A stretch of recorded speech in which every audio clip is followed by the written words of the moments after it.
Hello and welcome back. I'm Natalie MacDonald and you're watching Sydney Direct on Dukascopy TV. Engaging older workers is an economic imperative and key to securing the future prosperity of Australia's economy. That's the key message to come out of the FSC-CBA Older Workers Report, and I caught up with representatives from the Financial Services Council, Commonwealth Bank of Australia and also Kreab, who conducted the research into this report to get the Australian track on what is a global markets issue.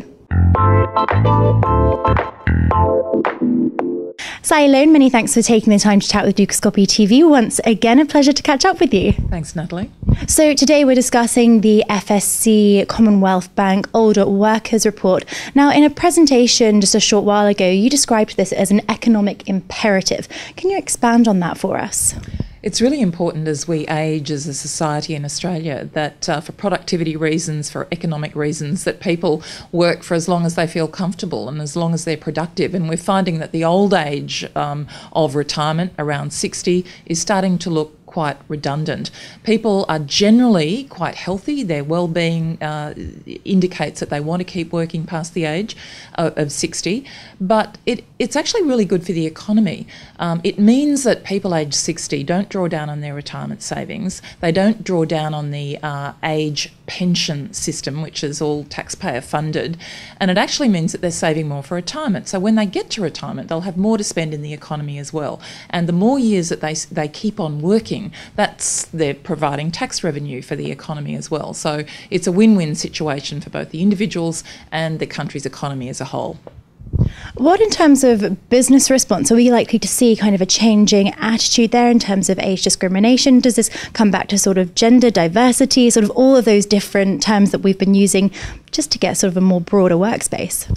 In the future, there are not going to be as many young people coming up to fill the jobs. So employers are looking at the fact that they need to attract and retain people with a lot more corporate experience, a lot more sort of corporate memory, a lot more life experience. So it's becoming an economic imperative for employers as well to make sure that they've got a diverse spread of employers through their workplaces. And this is from, I think, all sectors, right across retail, into blue-collar workers, into financial services, right across the board, because also as the population ages, people are going to want people to advise them who are more, I guess, sort of in their age cohort as well. So if somebody wants to find out about retirement income policy or retirement income products, they might like to have someone in their 60s give them that advice. What are some of the reasons that the older population are looking to stay in the workforce for longer? Well, the key reason, not surprisingly, is actually financial reasons, that they haven't built up enough of a nest egg to fund their retirement. But the pleasing findings coming out of this report are that there's a lot of other more positive reasons for them wanting to stay in the workforce as well. Things more to do with personal fulfillment, being around other people, realising their goals, those sort of things. We know particularly if we take in gender considerations, for example, women tend to accrue less to fund their lifestyle within sort of a retirement period and also live longer. Is staying in the workplace almost a way of balancing out those considerations? Yes, absolutely. And one of the key issues that we've got is that women have these broken working patterns. So for large parts of their working life, they weren't working and therefore they weren't being paid superannuation. So, women sort of get a triple whammy, if you like. They've got less time in the workforce, they're living longer, and they're earning less on average because on average they get paid less. So working longer is actually a very natural response and a really good thing for women to do, to make sure that they do have the retirement income that they need. Are there certain sectors where an older workforce would in fact be able to perhaps fill a skills gap, perhaps? Yeah, there is the famous example of Bunnings, who have employed a lot of sort of ex-tradespeople to work in their shops. But bringing it a bit closer to home, just in superannuation and wealth management, a lot of our customers are actually pre-retirees, so people in their 50s and 60s and 70s.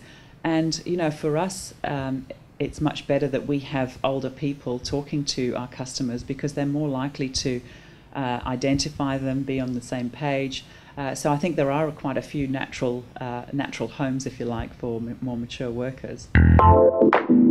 So what is next then? We spoke previously about some of the sort of key findings that you had in this report, and a lot of that really directs towards what sort of the next step is, both in terms of a policy standpoint and also a workplace standpoint. Can you tell us a little bit more about this? Yes. So I think what we've really found from this research is that while older workers are very happy to continue working, I think that organisations and businesses need to do their part to keep on facilitating that happiness to work.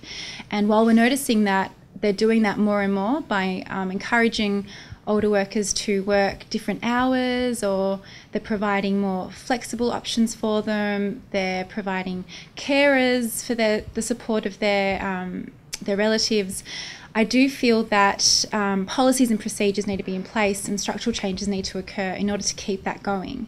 It's not going to happen on its own. I really think that businesses need to make some concrete changes so that all of the workforce can see the value of older workers. Our thanks to the Financial Services Council and Commonwealth Bank of Australia for providing us with their report. That's all we've got time for right now, but I'll be back shortly with plenty more exclusive interviews for you.